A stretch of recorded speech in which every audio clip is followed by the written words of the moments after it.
Mataan sa kuweba na ito. Ang nakasaksi, yung mga nangangahoy sa paligid nitong kuweba, nakita ang kasinlaki daw ng saging na sawa. May posibilidad mga kaidya sapagkat ang isang reticulated python ay umaabot talaga ng laki sa ganoong estado. Ganun pa man, sa bukana pa lang, napakataas at napakalaki na ng entrada ng kuweba na ito. Samahan nyo kayo mga kaidya para alamin ang katotohanan doon sa higanting sawa. Let's go!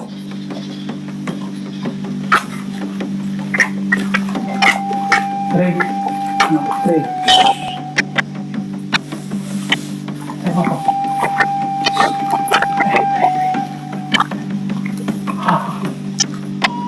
Naamoy ko yung amoy ng isang ahas dumi ng sawa. Oh, Bukod different siya sa anong sa guano. Oh, different from guano. Ako muna. Sige.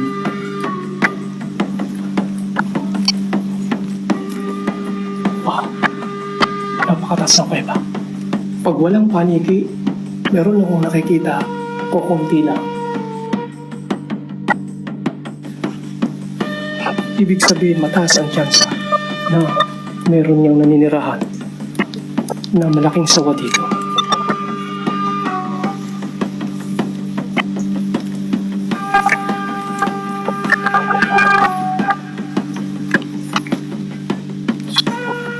Dre, ang ilaw mo, drop the light. Ako lang ang bahala Sige. magbato ng ilaw. Kasi masiselan lang sila. Oh.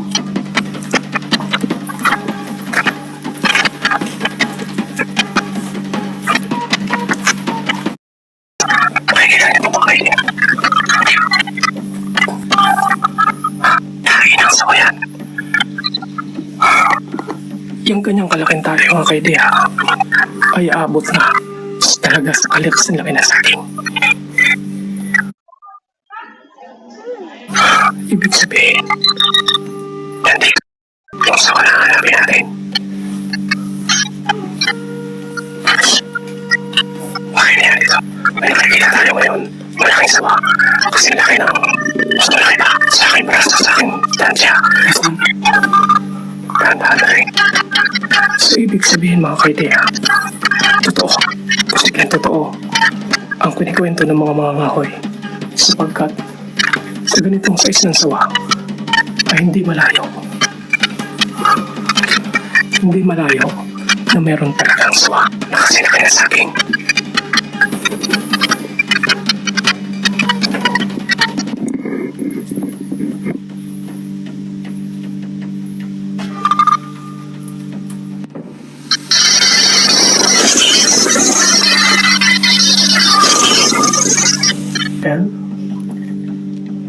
Ayan, napakalaki na, no?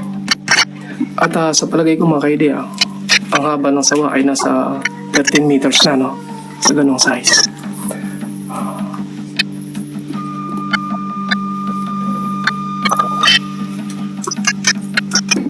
Hindi pa yan ang sawa na gusto natin patunayan, ano? Sapagkat ayon sa description, kasi laki ng saging. Ang mga reticulated python mga kaidya ay umaabot talaga sa ganong kalaki. Ganun pa man, tayo magpapatuloy at titingnan natin kung meron pa siyang mga kasama na mas malaki pa dyan. Wala pang pumapasok dahil may namataan dito na isang higanting ahas. Alam naman natin kung ano yung higanting ahas na yan sapagkat sa siyentipikong pagpapaliwanag ay meron talagang ganoon. Sabi kasi doon, mas malaki pa sa galon. Ibig sabihin, kung mas malaki pa sa galon, posibleng isang reticulated python yan. At mayroon din daw rito mga makamandag na ahas na makikita. Katulad na lamang nito mga kaidya ngayon, pinagbalatan ito ng isang king cobra o banakon. At sa size nito mga kaidya, ay nasa size na ito ng isang mineral water, no? Na magigrip mo sa iyong kamay. Ibig sabihin, it's a full-grown king cobra. Sa katunayan, meron pa dito, sa bungad pa lang. Meron na naman dito, pinagbalatan. Andito siya. Ayan.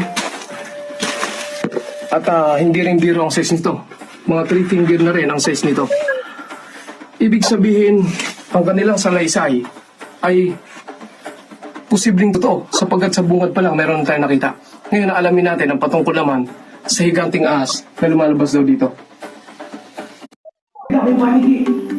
Oh, andito ako ngayon mga kaidia sa Cantaro Cave dito sa Inabanga, Bohol.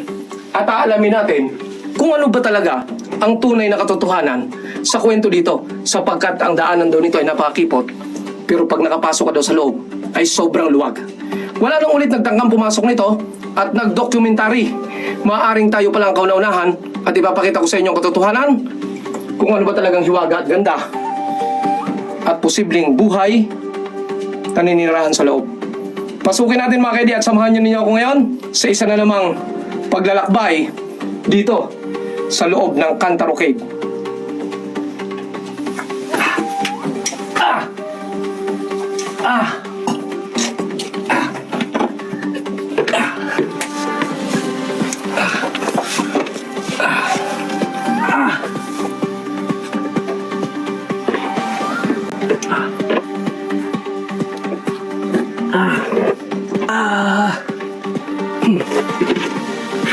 Wow!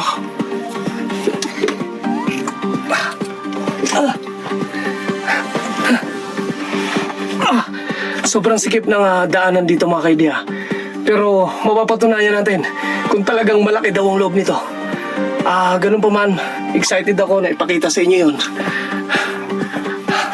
At talaga kailangan kapangin ang area nito. Check. Paligid, baka may mga makamandag na ahas. Maaring totoong wala nang nagtangkang bumalik dito. Dahil sa papasok pa lang sa kuweba, ay talagang mahirap na. Ganun pa man, ang aking intensyon ay mapatunayan natin ang katotohanan na malaki ba talaga sa loob. At bukod doon, gusto kong malaman kung may buhay pa ang kuweba. Dahil hanggang ngayon, wala pa akong nakikitang stalactite. Yung mga tumutulong tubig sa loob. Let's go! May naririnig na rin akong tubig. Ibig sabihin, sinyalis yan na buhay ang kuweba. Wow! Wow! Wow! Grabe. Ayan, napakarami ng paniki dito. Meron ako nakikita. At sign na ito talaga. May pagtulo ng tubig, ibig sabihin, buhay ang kuweba mga kaidiya. At pag may paniki, meron panibagong lagusan. Hahanapin natin iyon. Wow! Ang lalaki ng stalactite.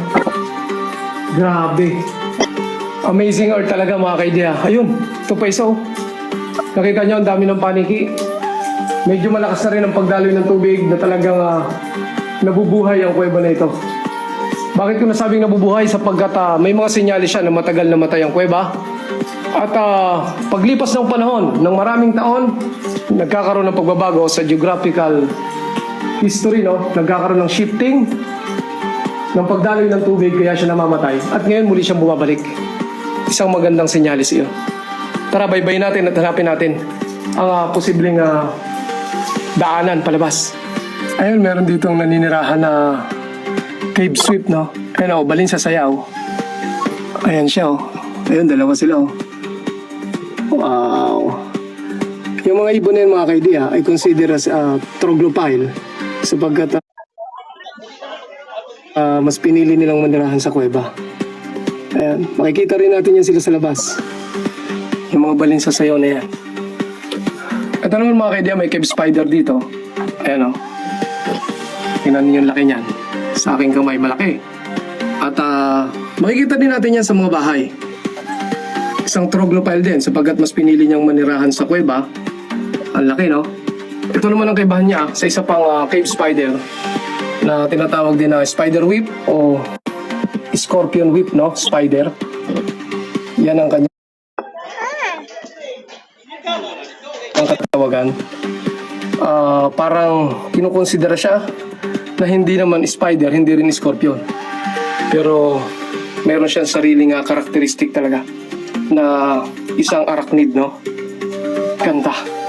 So, napatunayan natin mga kaidiya na ang kuweba na sinasabi nilang malaki sa loob, makipot ang daan papasok, ay talagang totoo. At sa entrada, nakita natin na patay ang kuweba, ngunit sa loob, ito ay muling nabuhay na naman. Maraming salamat sa pagsubaybay at panonood. Si Jeto Petron Lingkod, lagi nagsabing mayaman na tayo, pera na lang kulang sapagkat hindi lahat ng tao ay pera ang basihan ng kanilang kayamanan. Wow! Whew. Nasang lugar na kaya ako? Sa kabilang bundok na ito. Oh, andito ako ngayon mga kaidi sa Cantaro Cave, dito sa Inabanga, Bohol. At aalamin natin kung ano ba talaga ang tunay na katotohanan sa kwento dito, sapagkat ang daanan daw nito ay napakakipot. Pero pag nakapasok ka daw sa loob, meron din dito isang naninirahan sa kuweba. Gusto kong i-share sa inyo. Ayun, mga tuko iyan. Nakikita rin natin ang mga tuko.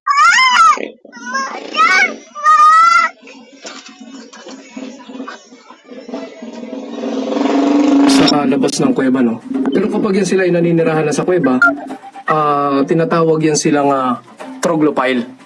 Mga kaideya, katulad ng mga ahas, paniki, na nakikita rin natin sa labas, yung mga hayop na yan, kapag pinili nilang manirahan sa kuweba, troglophile ang tawag sa kanila.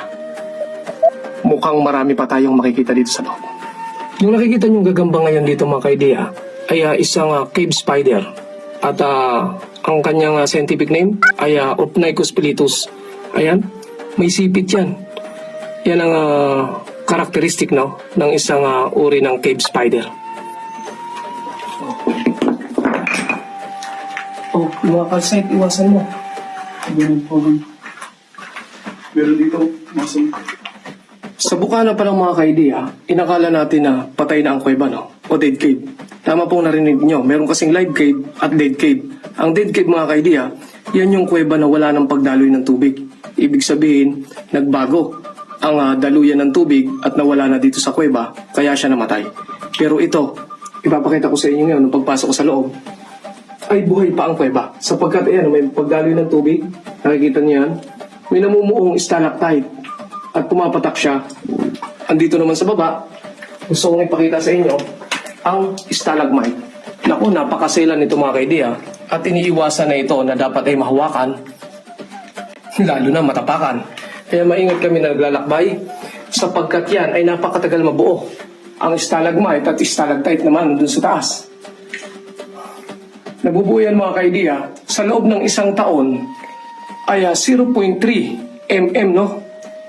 Hanggang 3 mm ang kanyang paglaki. May mga ibang kuweba nang maabot ng 10 mm sa loob ng isang taon. Pero bihira yon.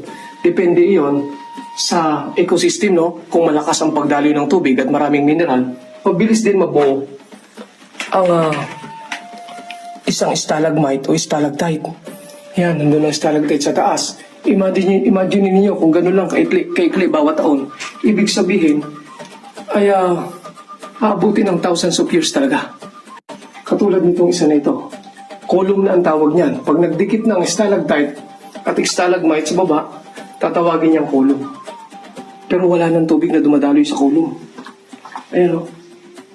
Pero may mga kuweba kasi na namamatay at biglang nabubuhay paglipas ng maraming taon, muli siyang mabubuhay kasi nagbago na naman ang geographical history ng lugar at sa mga paglindol, minsan bumabalik ang daloy ng tubig. Ayan. Sana tuloy-tuloy na mabuhay ulit ang kuweba na ito. Tara, pasukin pa namin sa baba. Curious ako dito sa baba.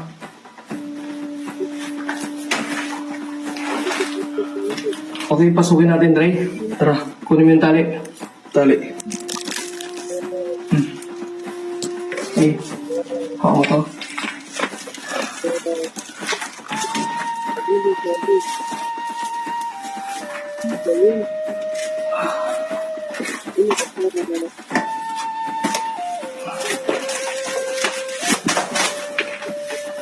Okay. Okay. Sandali, Daddy. Ano? Sa tingin ko mas okay pag ako mauna. Bakit? Ikaw ang mas train sa rescue eh. Delikado to, Dre, ha? Oo. Dali, taas ka niya. Okay. Yung senyas natin, ha? Oo. Huwag kakalimutan.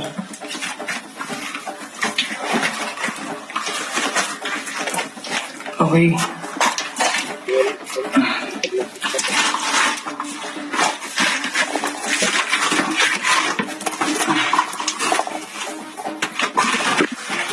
Dahan-dahan.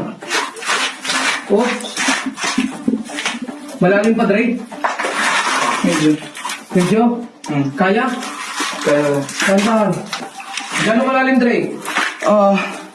meron pang babaan. Medyo malalim pa. Sa palagay mo, kaya? Kaya, Kumusta yung breathing mo? okay lang man. Kahit pa paano may oxygen pa. Meron. Oo. Kaya, kaya pa. Kasya yung tao dito eh. Sa Yung, next. yung hangin, yung oxygen, meron. Oo, meron. Okay. Dre, ano yun? Ano yan? Parang may gumapang. Hindi ko alam. Antay mo ako. Huwag kang gagalaw. Ha? Diyan ka lang. Dali mo. Diyan ka lang, ha? Oo. Yung guard mo, bantay. Oo. Yung knife. Diyan ka lang. Ha? Huwag ka muna. Huwag ka muna gagawa ng ini.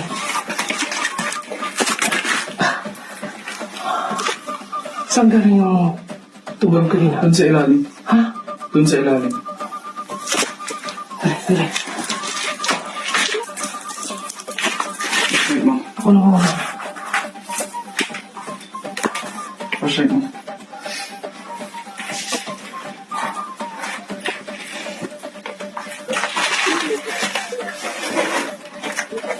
Sunod ka lang sa akin, ha? Sige. Oh! Wow!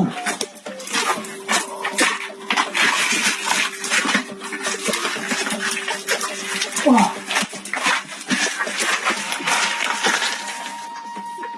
Dre? Oh.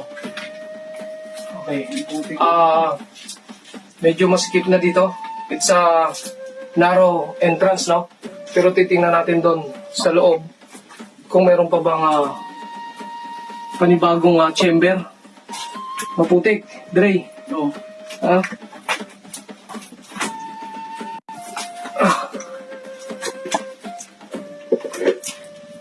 Dito, Dre. Sundan mo yung pa ako. Oh. Ayun. Ayan mga kaidiya, may ano na bahagyang tubig dito na may na-stock na tubig. Ayan. I-check natin kung mayroong sign of life. Meron nga ba? Wow. Malaki din dito sa area na to. Ayun, daming stalactite. Ingatan Dito, natin Daddy. yan. Ha? Tingnan mo. Maganda dito. Yan ka lang. Okay. Wow. Ito, tingnan mo natin. Wow! Oh, ganda. Imagine niyo mga kaidiya, sa lalim natin, kung ikukumpara ko ha, sa aking tansya, kami ay nasa 8 palapag na siguro, no? Doon sa level ng lupa na pinuntahan natin kanina, may kalaliman na ito. Pero meron pang oxygen. Sapat pa naman para i-survive, no? Ang oxygen na yon. Sapagkat kung naramdaman namin na sobrang nipis na, ay agad kami babalik. Oh, sa ganito na kalalim na banda na parte ng kuweba, ito pa ang aming masasaksihan. Napakagandang flowstone. Oh, drapery at pinagsama. Ayan, oh. Nagkukurting tubig, no? Dumadaloy. Although may manipis talagang tubig, mga kaidiya, na dumadaloy. Hindi natin ito pwede hawakan, mga kaidiya. Sapagkat maselan at mahabang proseso bago mabuo, no? Ang mga stalactite, stalagmite. Lalo ng flowstone, no?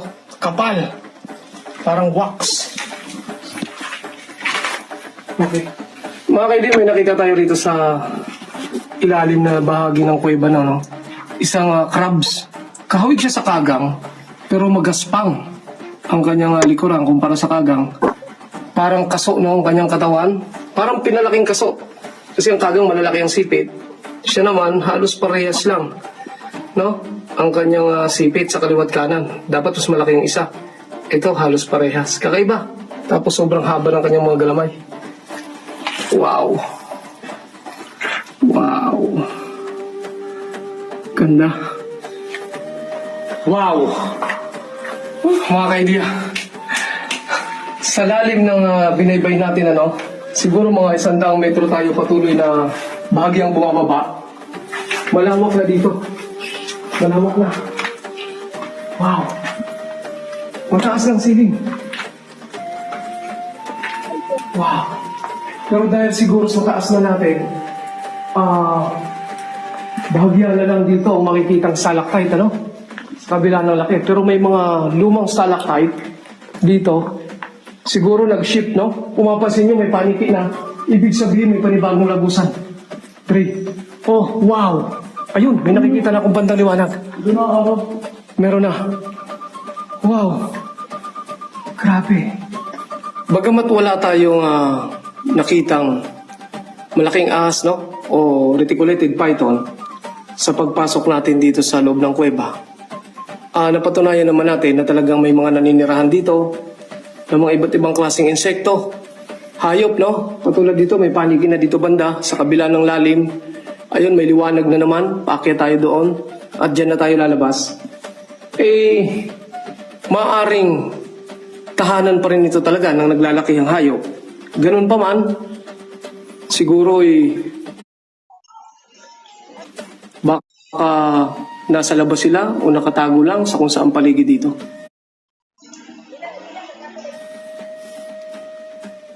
Let's go.